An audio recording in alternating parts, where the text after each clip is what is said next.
ओम शांति। आज 3 अप्रैल 2021 की मुरली में बाबा ने कहा, मीठे बच्चे, तुम बाप की याद में एक्यूरेट रहो तो तुम्हारा चेहरा सदा चमकता हुआ खुशनुमा रहेगा। प्रश्न है आज का, याद में बैठने की विधि कौन सी है तथा उससे लाभ क्या क्या होता है? उत्तर, जब याद में बैठते हो तो बुद्धि में सब धंधे दौरी आदि की पंचायत को भूल अपने को देही अर्थात आत्मा समझो। देह और देह के संबंधों की बड़ी जाल है। उस जाल को हप करके देह अभिमान से परे हो जाओ, अर्थात आप मुझे मर गई दुनिया, जीते जी सब कुछ भूल एक बाप की याद रहे। यह है अशरीरी अवस्था। इससे आत्मा की कट उतरती जाएगी। गीत है आज का, रात के राई थक मत जाना। अब सुनते हैं मुरली विस्तार से। ओम शांति। बच्चे याद की यात्रा में बैठे हैं, जिसको कहते हैं नेस्टा में अथवा शांति में बैठे हैं। सिर्फ शांति में नहीं बैठते हैं, कुछ कर रहे हैं, स्वधर्म में टिके हुए हैं, परंतु यात्रा पर भी हो। यह यात्रा सिखलाने वाला बाप साथ में भी ले जाते हैं। वह होते हैं जिस्मानी ब्राह्मण जो साथ ले जाते हैं। तुम हो रूहानी ब्राह्मण। ब्राह्मणों का वर्ण अथवा कुल कहेंगे। अब बच्चे याद की यात्रा में बैठे हो और सत्संगों में बैठते होंगे तो गुरु की याद आएगी। गुरु आकर प्रवचन सुनाए, वह है सारा भक्ति मार्ग। यह याद की यात्रा है जिससे विकर्म विनाश होते हैं। तुम याद में बैठते हो जंक अर्थात कट निकालने के लिए। बाप का डायरेक्शन है, याद से कट निकलेगी, क्योंकि पतित पावन मैं ही हूँ। मैं किसी की याद से नहीं आता हूँ। मेरा आना भी ड्रामा में नूंद है। जब पतित दुनिया बदल कर पावन दुनिया होनी है, आदि सनातन देवी देवता धर्म जो प्राय लोप है, उसकी स्थापना फिर से ब्रह्मा द्वारा करते हैं, जिस ब्रह्मा के लिए ही समझाया है। ब्रह्मा सो विष्णु सेकंड में बनते हैं, फिर विष्णु से ब्रह्मा बनने में 5000 वर्ष लगते हैं। यह भी बुद्धि से समझने की बातें हैं। तुम जो शूद्र थे अब ब्राह्मण वर्ण में आए हो। तुम ब्राह्मण बनते हो तो शिव बाबा ब्रह्मा द्वारा तुमको यह याद की यात्रा सिखलाते हैं। खाद निकालने के लिए यह रचना का चक्र कैसे फिरता है सो तो समझ गए। इसमें कोई देरी नहीं लगती है। अभी है भी बरोबर कलयुग। वह सिर्फ कहते हैं कलयुग की अभी आदि है, और बाप बतलाते हैं कलयुग का अंत है, घोर अंधियारा है। बाप कहते हैं तुमको इन सब वेद शास्त्रों का सार समझाता हूँ। तुम बच्चे सुबह को जब यहाँ बैठते हो तो याद में बैठना होता है, नहीं तो माया के तूफान आएंगे। धंधे धोरी तरफ बुद्धि योग जाएगा। यह सब बाहर की पंचायत है ना।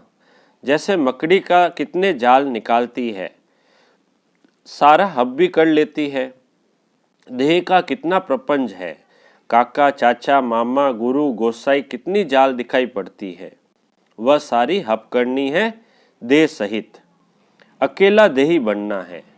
मनुष्य शरीर छोड़ते हैं तो सब कुछ भूल जाते हैं। आप मुझे मर गई दुनिया, यह तो बुद्धि में ज्ञान है कि यह दुनिया खत्म होनी है। बाप समझाते हैं जिसका मुख नहीं खुलता है तो सिर्फ याद करो। कन्या पति को याद करती है क्योंकि पति परमेश्वर हो जाता है, इसलिए बाप से बुद्धि निकल पति में चली जाती है। यह तो पतियों का पति है, ब्राइड ग्रूम है ना। तुम सब हो ब्राइड्स। भगवान की सब भक्ति करते हैं, सब भक्तियाँ रावण के पैरे में कैद है तो बाप को जरूर तरस पड़ेगा ना। बाप रहमदिल है, उनको ही रहमदिल कहा जाता है। इस समय गुरु तो बहुत प्रकार के हैं। जो कुछ शिक्षा देते हैं उनको गुरु कह देते हैं। यहाँ तो बाप प्रैक्टिकल में राजयोग सिखलाते हैं। यह राजयोग किसको सिखलाना आएगा ही नहीं, परमात्मा के सिवाय। परमात्मा ने ही आकर राजयोग सिखाया था, फिर उससे क्या हुआ यह किसको भी पता नहीं है। गीता का प्रमाण तो बहुत देते हैं, छोटी कुमारियां भी गीता कंठ कर लेती है, तो कुछ न कुछ महिमा होती है। गीता कोई गुम नहीं हुई है, गीता की बड़ी महिमा है। गीता ज्ञान से भी बाप सारी दुनिया को रिजुनेट करते हैं। तुम्हारी काया कल्पत्रु कल्प वृक्ष समान अथवा अमर बना देते हैं। तुम बच्चे बाप की याद में रहते हो, बाबा का आह्वान नहीं करते। तुम बाप की याद में रह अपनी उन्नति कर रहे हो। बाप के डायरेक्शन पर चलने का भी शौक होना चाहिए। हम शिव बाबा को याद करके ही भोजन खाएंगे, गोया शिव बाबा के साथ खाते हैं। दफ्तर में भी कुछ न कुछ टाइम मिलता है, बाबा को लिखते हैं, कुर्सी पर बैठते हैं तो याद में बैठ जाते हैं। ऑफिसर आकर देखते हैं, वह बैठे बैठे गुम हो जाते हैं, अर्थात अशरीरी हो जाते हैं। किसी की आंख बंद हो जाती है, किसकी खुली रहती है।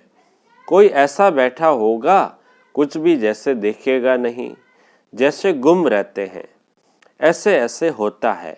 बाबा ने रस्सी खींच ली और मौज में बैठा है। उनसे पूछेंगे तुमको क्या हुआ, कहेंगे हम तो बाप की याद में बैठे थे। बुद्धि में रहता है हमको जाना है बाबा के पास। बाप कहते हैं सोल कॉन्शियस बनने से तुम हमारे पास आ जाएंगे। वहाँ पवित्र होने बिगर थोड़े ही जा सकेंगे। अब पवित्र बने कैसे, वह बाप ही बता सकते हैं, मनुष्य बता न सके। तुमने कुछ न कुछ समझा हुआ होगा तो औरों का भी कल्याण करेंगे। तुमको कोई का कल्याण करने, बाप का परिचय देने का पुरुषार्थ जरूर करना है। भक्ति मार्ग में भी ओ गॉड फादर कह याद करते हैं। कहते हैं ना ओ गॉड फादर। गॉड फादर रहम करो पुकारने की एक आदत हो गई है।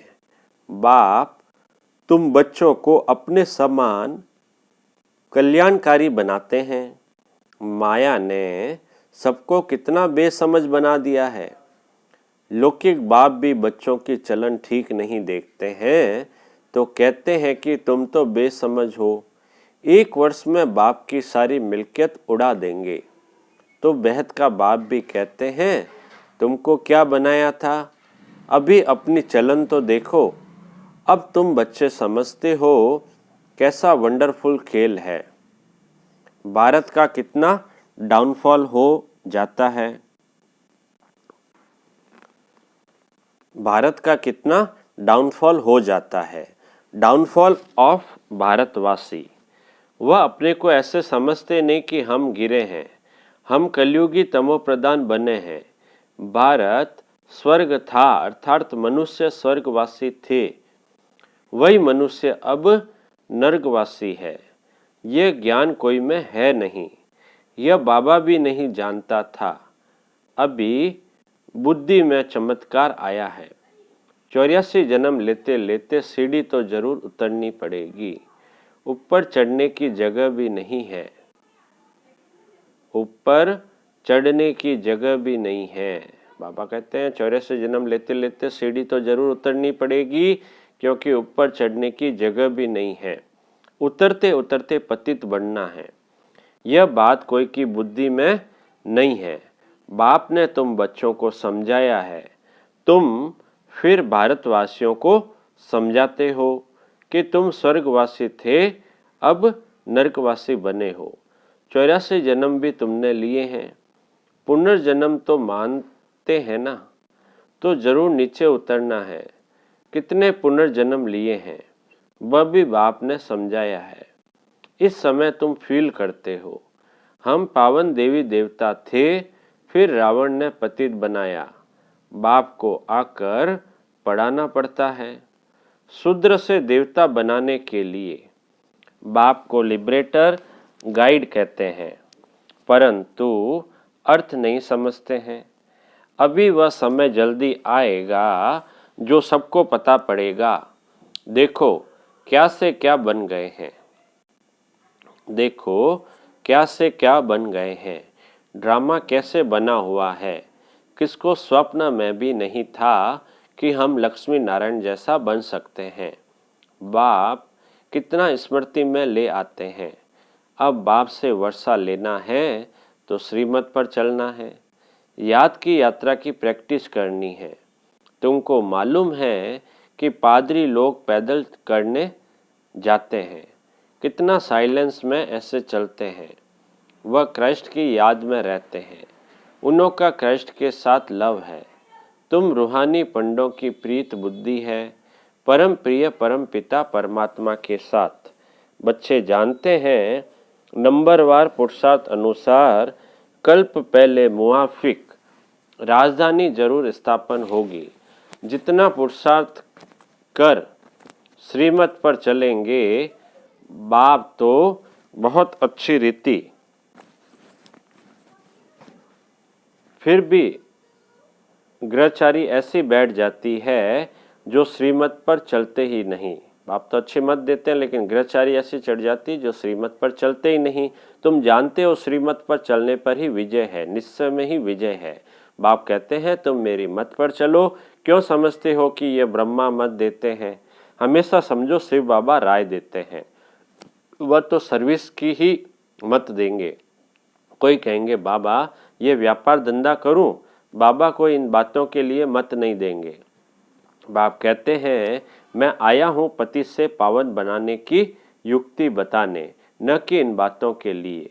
मुझे बुलाते भी हैं, हे पतित पावन आकर हमें पावन बनाओ, तो मैं वह युक्ति बताता हूँ, बहुत सहज। तुम्हारा नाम ही है गुप्त सेना। उन्होंने फिर हथियार बाण आदि दिखलाए हैं, परंतु इसमें बाण आदि की कोई बात ही नहीं है। यह सब है भक्ति मार्ग। बाप आकर सच्चा मार्ग बताते हैं, जिससे आधा कल्प तुम सचखंड में चले गए। वहां दूसरा कोई खंड होता ही नहीं। आधा कल्प में सचखंड में चले जाते हैं ना, वहां दूसरा कोई खंड होता ही नहीं। किसको समझाओ तो भी मानते नहीं कि यह कैसे हो सकता है कि सिर्फ भारत ही था। क्राइस्ट से 3000 वर्ष पहले भारत स्वर्ग था, तब और कोई धर्म नहीं था। फिर झाड़ वृद्धि को पाता रहता है। तुम सिर्फ अपने बाप को, अपने धर्म कर्म को भूल गए हो। देवी देवता धर्म का अपने को समझते तो गंदी चीजें आदि कुछ भी नहीं खाते, परंतु खाते हैं क्योंकि वह गुण नहीं है, इसलिए अपने को हिंदू कह देते हैं। नहीं तो लज्जा आनी चाहिए। हमारे बड़े ऐसे पवित्र और हम ऐसे पतित बन गए हैं, परंतु अपने धर्म को भूल गए हैं। अभी तुम ड्रामा के आदि मध्य अंत को अच्छी रीति समझ गए हो। कोई भी ऐसी बात हो तो तुम कह सकते हो कि यह पॉइंट्स अभी बाबा ने बताई नहीं है, बस। नहीं तो मुफ्त मूंज पढ़ते हैं। बोलो हम पढ़ रहे हैं, सब कुछ अभी ही जान लें, फिर तो विनाश हो जाए, परंतु नहीं, अभी मार्जिन है। हम पढ़ रहे हैं, अंत में संपूर्ण पवित्र हो जाएंगे। नंबरवार पुरुषार्थ अनुसार कट निकलती जाएगी तो सतो प्रधान बन जाएंगे। फिर इस पतित दुनिया का विनाश हो जाएगा। आजकल कहते भी हैं परमात्मा कहाँ जरूर आया है, परंतु गुप्त है। समय तो बरोबर विनाश का है ना। बाप ही लिबरेटर गाइड है जो वापस ले जाएंगे। मच्छरों सदृश्य मरेंगे, यह भी जानते हैं सब एक रस याद में नहीं बैठते हैं। कोई का एक्यूरेट योग रहता है, कोई का आधा घंटा, कोई का 15 मिनट, कोई तो 1 मिनट भी याद में नहीं रहते हैं। कोई कहते हम सारा समय बाप की याद में रहते हैं, तो जरूर उनका चेहरा खुशनुमा चमकता रहेगा। अतीन्द्रिय सुख ऐसे बच्चों को रहता है, कहाँ भी बुद्धि भटकती नहीं है, वह सुख फील करते होंगे। बुद्धि भी कहती है एक मासूक की याद में बैठा रहे तो कितनी कट उतर जाए, फिर आदत पड़ जाएगी। याद की यात्रा से तुम एवर हेल्दी एवर वेल्दी बनते हो। चक्र भी याद आ जाता है, सिर्फ याद में रहने की मेहनत है। बुद्धि में चक्र भी फिरता रहेगा। अभी तुम मास्टर बीज रूप बनते हो, याद के साथ स्वदर्शन चक्र को भी फिराना है। तुम भारतवासी लाइट हाउस हो, स्पिरिचुअल लाइट हाउस सबको रास्ता बताते हो घर का, वह भी समझाना पड़े ना। तुम मुक्ति जीवन मुक्ति का रास्ता बताते हो, इसलिए तुम हो स्पिरिचुअल लाइट हाउस। तुम्हारा स्वदर्शन चक्र फिरता रहता है। नाम लिखना है तो समझाना भी पड़े। बाबा समझाते रहते हैं, तुम सम्मुख बैठे हो। जो पिया के साथ है उनके लिए सम्मुख बरसात है। सबसे जास्ती मजा सम्मुख का है। फिर सेकंड नंबर है टैप, थर्ड नंबर मुरली। शिव बाबा ब्रह्मा द्वारा सब कुछ समझाते हैं। यह अर्थात ब्रह्मा भी जानते तो है ना, फिर भी तुम यही समझो कि शिव बाबा कहते हैं। यह न समझने के कारण बहुत अवज्ञा करते हैं।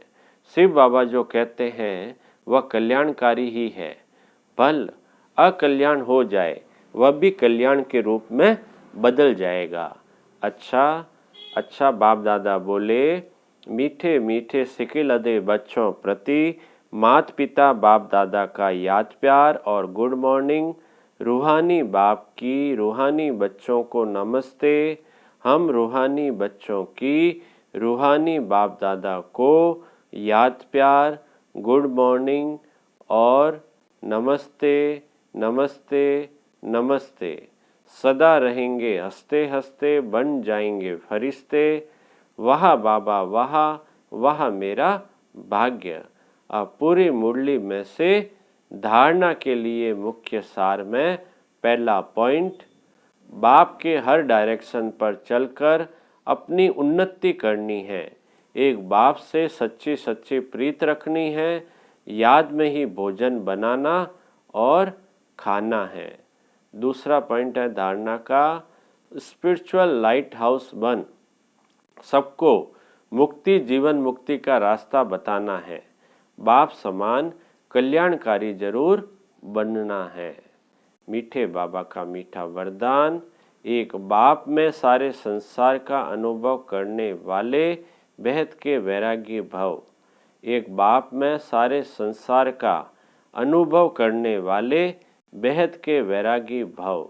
विस्तार, बेहद के वैरागी वही बन सकते जो बाप को ही अपना संसार समझते हैं। जिनका बाप ही संसार है वह अपने संसार में ही रहेंगे, दूसरे में जाएंगे ही नहीं, तो किनारा स्वतः हो जाएगा। संसार में व्यक्ति और वैभव सब आ जाता है। बाप की संपत्ति सो अपनी संपत्ति, इसी स्मृति में रहने से बेहद के वैरागी हो जाएंगे। कोई को देखते हुए भी नहीं देखेंगे, दिखाई नहीं देंगे। स्लोगन, पावरफुल स्थिति का अनुभव करने के लिए एकांत और रमणीकता का बैलेंस रखो। पावरफुल स्थिति का अनुभव करने के लिए एकांत और रमणीकता का बैलेंस रखो। अच्छा, ओम शांति।